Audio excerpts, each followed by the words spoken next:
Bismillahirrahmanirrahim. Innal hamdalillah nahmaduhu ta'ala wa nasta'inuhu wa nastaghfiruh wa na'udzu billahi min shururi anfusina wa sayyiati a'malina. May yahdihillahu fala mudilla lahu wa may yudlil fala hadiya lahu. Wa asyhadu an la ilaha illallah wahdahu la syarika lah wa asyhadu anna Muhammadan 'abduhu wa rasuluhu sallallahu alaihi wasallam. Allahumma salli wa sallim wa barik ala Muhammad wa ala ali Muhammad kama sallaita wa sallamta ala Ibrahim wa ala ali Ibrahim fil alamin innaka Hamidum Majid. Amma ba'd. Kita lanjutkan pelajaran kitab Mukhtasar Tadhkiratus Sami' wal Mutakallim fi Adabil Alim wal Muta'allim. Sekarang kita akan baca Al-Faslu Tsani, fasal yang kedua, fi adabil talib ma'a syaikhihi wa qudwatihi. Fasal yang kedua ini menjelaskan tentang adabil talib, adab seorang santri atau santriwati, ma'a syaikhihi bersama gurunya, wa qudwatihi dan panutannya. Jadi adab-adab seorang santri dan santriwati bersama guru dan bersama panutannya. Al-mabhathul awal, pembahasan yang pertama. Jadi fasal yang kedua ini terdiri dari 12 pembahasan. Pembahasan yang pertama adalah ikhtiyarus syaikhi wa tathabbutu fi man yu'khadhu anhu al-ilmu. Ikhtiyarus syaikhi, pembahasan pertama adalah ikhtiyarus syaikhi, memilih guru, wa tathabbut dan berhati-hati, fi man yu'khadhu anhul ilmu, kepada siapa ia mengambil ilmu. Jadi harus betul-betul mencari ilmu dari guru yang layak. Layak dalam hal apa? Nanti akan dijelaskan oleh Asy-Syaikh rahimahullahu ta'ala. Jadi sebelum kita belajar, maka hendaklah kita memilih guru yang layak. Guru yang memiliki kemampuan, memiliki keilmuan, memiliki kemudian menjaga kehormatannya, menjaga iffahnya dan seterusnya. Nanti akan dijelaskan di sini.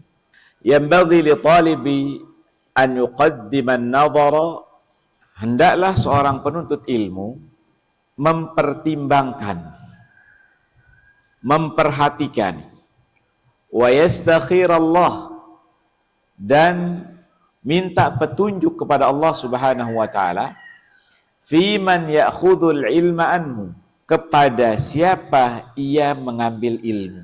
Nah, jadi dalam belajar itu harus hati-hati. Kemudian minta petunjuk kepada Allah di mana dan kepada siapa kita belajar. Jadi jangan asal-asal. Yang penting dia pakai peci, yang penting dia pakai sorban, tanpa mengetahui bagaimana latar belakangnya, bagaimana pendidikannya, bagaimana keilmuannya. Kemudian kita asal duduk, asal belajar. Jadi perlu kita mengetahui dan minta petunjuk dari Allah Subhanahu wa taala, diberikan guru-guru yang layak, guru-guru yang memiliki kemampuan dan yang menjaga kehormatannya. Jadi jangan sembarang belajar. Kadang ada guru yang memiliki sifat yang sekarang misalkan banyak terjadi di beberapa lembaga pendidikan yang menghamili, kemudian tidak sekedar itu dia memperkosa, kemudian melakukan kekerasan seksual dan yang lainnya. Wal'iyadzubillah. Maka kita dalam belajar betul-betul mencari guru yang wara, yang menjaga kehormatannya, kemudian guru-guru yang memiliki kemampuan dalam mengajar. Wa yaktasibu husnal akhlaqi wal adabi minhum. Kemudian dia mencari guru yang akhlaknya baik, kemudian adabnya juga baik. Wal yakun in amkan mimman kamulat ahliyatuh. Dan hendaklah dalam mencari guru, jika memungkinkan, dia mencari orang yang memiliki kemampuan dalam ilmu yang dia cari. memiliki kemampuan dalam bidang yang dia ajarkan. Kalau ingin belajar fikih, maka belajarlah kepada orang yang ahli fikih. Kalau ingin belajar ilmu akidah, maka belajarlah kepada ahli akidah. Ingin belajar nahu, maka belajarlah kepada ahli nahu. Bukan sembarang. Apalagi agama ini, jangan sampai kita belajar kepada orang yang salah, sehingga menyebabkan kita tersesat. Wa tahaqqaqat syafaqatuhu. Kemudian guru yang terbukti kasih sayangnya kepada murid-muridnya, wa dhaharat muru'atuhu, dan nampak akan sikap dan akhlaknya yang terpuji, yang baik. Bukan guru yang memiliki akhlak yang jelek, yang tidak menjaga perilakunya, sikapnya. Banyak sekarang guru-guru yang memiliki perilaku-perilaku yang tidak baik, menggoda muridnya, bercanda yang berlebihan kepada santriwati, padahal dia guru laki-laki, sehingga terjadilah hal-hal yang tidak diinginkan. Wal iyadu billah. Wa urifat iffatuhu, dan guru yang dikenal akan kehormatannya, dia menjaga kehormatannya, tidak sembarang. Nah, jadi dia menjaga kehormatannya. Washtuhirat siyanatuhu. Kemudian guru yang dikenal, ia menjaga kewaraannya, menjaga kehormatannya, menjaga iffahnya. Wa kana ahsana ta'liman. Kemudian guru yang cara mengajarnya baik, cara menyampaikannya baik, wa ajwada tafhiman, dan memiliki cara memahamkan yang baik. Jadi cara mengajarnya baik, kemudian memahamkannya juga baik.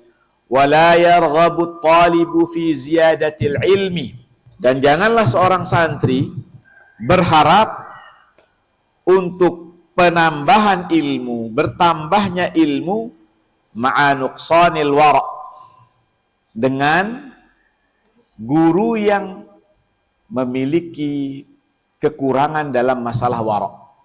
Tidak wara', tidak menjaga sikapnya, tidak menjaga akhlaknya, perilakunya, awiddin, atau yang kurang agamanya, tidak menjaga sholatnya, tidak menjaga ibadahnya. Nah, ini hendaklah kita berhati-hati dari guru yang seperti ini. Au adamil khuluqil jamil, atau guru yang tidak memiliki akhlak yang baik. Nah, jadi dalam memilih guru, maka hendaklah mencari guru yang menjaga kehormatannya. Kemudian guru yang memiliki kasih sayang kepada muridnya. Kasih sayang di sini jangan salah diartikan guru yang membiarkan kita dalam kelalaian, guru yang membiarkan kita tertidur dalam belajar, guru yang tidak menegur kita ketika kita melakukan kesalahan. Ini namanya pembiaran dalam kesalahan. Justru guru yang sayang kepada kita adalah ketika kita salah ditegur. Ketika kita berbuat kelalaian, kita diarahkan. Kemudian kita dimarahi. Nah, supaya kita tidak terjatuh dalam kelalaian, tidak malas. Kemudian qala al-muallif rahimahullah fa an ba'd as-salafi rahimahullah, dari sebagian ulama salaf rahimahumullah, semoga Allah Subhanahu wa taala merahmati mereka, hadzal ilmu dinun, ilmu ini adalah agama. Nah, jadi ilmu yang kita pelajari ini adalah agama. Kita belajar fikih adalah ilmu agama, kita belajar tauhid, kita belajar hadis, kita belajar bahasa Arab, kita belajar nahwu, sharf, semua adalah agama. Hadzal ilmu dinun. Ilmu ini adalah agama kita. Berarti kalau kita belajar agama, kita mendapatkan pahala. Fanzuru amman ta'khuduna dinakum. Maka lihatlah kepada siapa kalian mengambil agama kalian. Artinya kepada siapa kalian belajar agama, kepada siapa kalian belajar ilmu. Jadi jangan sembarang belajar, jangan sembarang menuntut ilmu. Cari guru yang tepat, cari lembaga yang baik. yang mengajarkan kebaikan, yang mengajarkan Al-Quran dan hadis sesuai dengan pemahaman para ulama Ahlus Sunnah wal Jamaah. Wal yahdhar minat taqyidi bil masyhurin, dan hendaklah berhati-hati, jangan mencari ilmu berpatokan atau jangan mencari ilmu dengan dibatasi kepada orang-orang yang terkenal saja. Misalkan dia mengambil ilmu kepada orang-orang yang di TV. Jadi tidak mau mendengar guru-gurunya yang di kampung karena tidak terkenal. Oh, kalau di TV walaupun yang disampaikan hanya sekedar lucu-lucuan atau yang disampaikan jauh dari ilmu, yang penting dia terkenal, dia senang. Tapi ilmu guru-guru yang di kampung, yang tua-tua, nah, dia tidak hormati, tidak mau mengambil ilmu. Banyak seperti itu sekarang.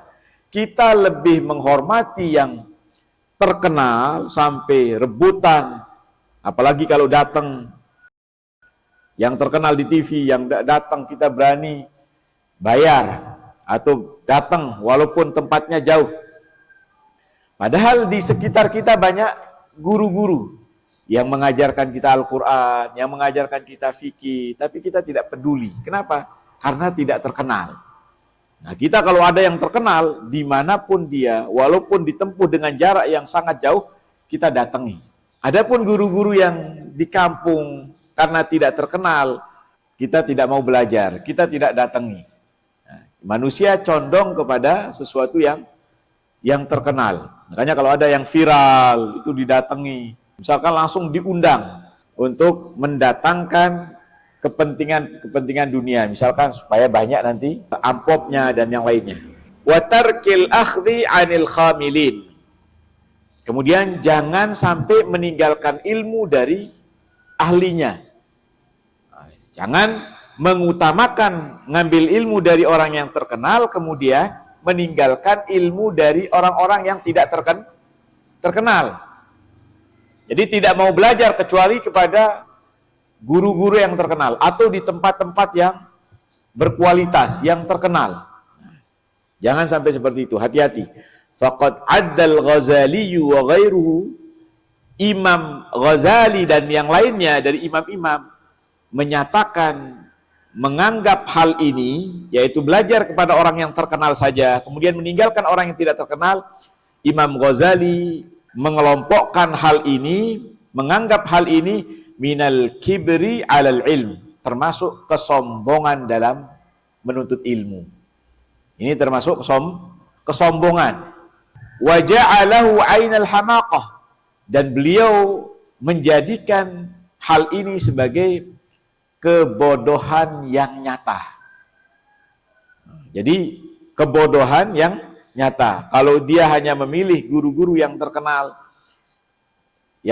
di TV atau yang terkenal di di masyarakat, sedangkan guru-guru yang tidak terkenal tidak mau belajar.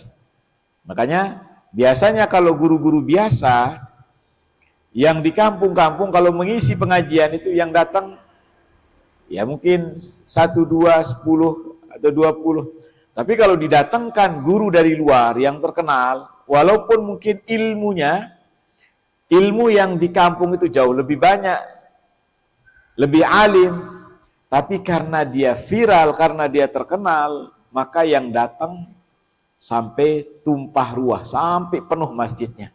Nah, Imam Ghazali rahimahullahu ta'ala menganggap hal ini, belajar kepada orang yang hanya terkenal, belajar kepada orang yang terkenal dan meninggalkan orang yang tidak terkenal walaupun dia berilmu, ini termasuk kesombongan di dalam menuntut ilmu dan termasuk ainul hamaqah, termasuk kebodohan dan kedunguan yang nyata. Li'annal hikmata dhalatul mu'min, karena sesungguhnya hikmah itu adalah ibaratnya barang yang hilang yang dimiliki oleh seorang mukmin. Hikmah, ilmu, itu ibaratnya barang yang berharga yang hilang dari seorang mukmin. Nah, kalau sesuatu itu hilang, sesuatu itu tidak ada, apa yang dilakukan? Yaltaqituha haitsu wajadha. Ia mengambilnya, ia memungutnya dimanapun ia mendapatinya. Jadi hikmah itu, ilmu itu adalah dhalah, barang yang hilang dari seorang mukmin. Dimanapun dia menemukan, dimanapun dia mendapatinya, yaltaqituha, ia memungutnya, dia mengambilnya. Jadi tidak pandang bulu. Jadi oh ini ustadz, ini tuan guru, ini kiai, oh ini syekh lulusan Timur Tengah, baru mau belajar. Oh kalau lulusan Jawa tidak mau, atau lulusan lokal bukan luar negeri atau luar daerah, dia tidak mau. Jadi dia mau belajar kepada guru yang terkenal. Wa yaghtanimuha haitsu dhafira biha, dan ia mengambil manfaat kepada siapapun dan dimanapun ia menemukannya. Begitulah seharusnya seorang muslim. Wa yataqalladul minnata liman saqaha ilaih. Kemudian seorang penuntut ilmu berterima kasih kepada orang yang menyampaikan ilmu kepadanya. Jadi merasa bahwasanya guru yang memberikan dia ilmu, yang menyampaikan, memberikan pemahaman tentang ilmu agama, maka hendaklah kita berterima kasih kepadanya karena dia telah mengajarkan ilmu kepada kita, karena dia telah mengajarkan agama kepada kita. Maka kita harus berterima kasih. Fa innahu yahrubu min makhafatil jahli kama yahrubu minal asadi. Maka sesungguhnya seorang penuntut ilmu hendaklah dia menjauh, berlari, takut dari kejahilan sebagaimana dia berlari dari singa. Maka hendaklah kita berlari takut dari kebodohan sebagaimana kita takut kepada singa. Jadi manusia dia takut kepada singa sehingga dia berlari supaya selamat. Maka hendaklah seorang penuntut ilmu bersungguh-sungguh berlari dari kebodohan, yaitu dengan dia giat belajar supaya tidak terjatuh dalam kejahilan. Qala al-muallif rahimahullah, wal yajtahid an yatluba syaikhan mutamakkinan fil ulum syar'iyyah. Maka hendaklah seorang penuntut ilmu bersungguh-sungguh berusaha mencari guru yang mutamakkin, yang memiliki kemampuan, pemahaman, kedalaman dalam memahami ilmu-ilmu agama. Jadi hendaklah dia berusaha cari guru yang memiliki kemampuan dan kedalaman dalam ilmu agama. Qattala bahthuhu ma'a masyayikh asrihi, yaitu guru yang lama belajar dengan guru-guru pada masanya. Jadi kita mencari guru-guru yang dia lama belajar, lama menuntut ilmu. Wa urifa bis suhbati lil huddaq, kemudian guru yang dikenal kedekatannya dengan orang alim, dengan orang alim yang cerdas, yang mengamalkan ilmunya. La man iktasara ala butunil kutub, tidak belajar kepada guru yang hanya mencukupkan diri dengan membaca lembaran-lembaran buku, atau guru yang belajar dengan otodidak, jadi belajar tanpa guru. Maka Syekh rahimahullahu ta'ala atau Imam Ibnu Jama'ah rahimahullahu ta'ala memberikan nasihat kepada kita, hendaklah kita mencari guru yang memiliki kedalaman ilmunya, mutamakkin, memiliki kedalaman ilmu dalam ilmu agama. Kemudian guru yang lama belajar kepada guru-guru yang ada pada masanya, yang ada pada zamannya. Kemudian guru yang dikenal kedekatannya dengan orang-orang alim. Tidak belajar kepada guru yang hanya mencukupkan diri belajar dari lembaran-lembaran buku, atau orang-orang yang otodidak. Qala Syafi'i radhiyallahu ta'ala anhu, Imam Syafi'i rahimahullahu ta'ala mengatakan, man tafaqqaha min butunil kutubi dayya'al ahkamah. Imam Syafi'i rahimahullah mengatakan, man tafaqqaha, barang siapa yang belajar ilmu, belajar fikih, min butunil kutub, dari lembaran-lembaran buku, tanpa panduan dari syekh, tanpa penjelasan dari guru, tanpa bimbingan dari seorang guru, dhayya al-ahkam, maka dia akan menyia-nyiakan hukum-hukum. Banyak hukum-hukum yang dia sia-siakan. Kalau misalkan dia belajar, oh saya tidak perlu buku. Sekarang banyak kitab fikih yang sudah diterjemahkan.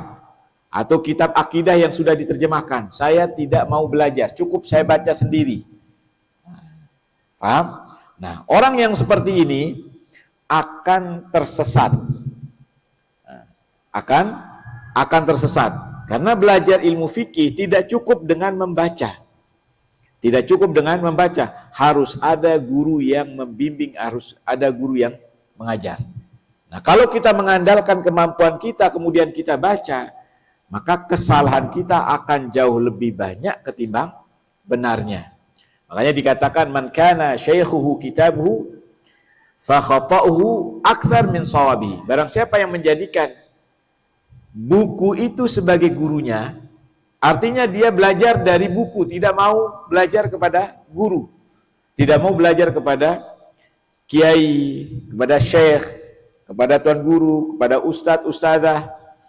Dia maunya belajar sendiri, memahami sendiri, baca sendiri, tanpa ada bimbingan.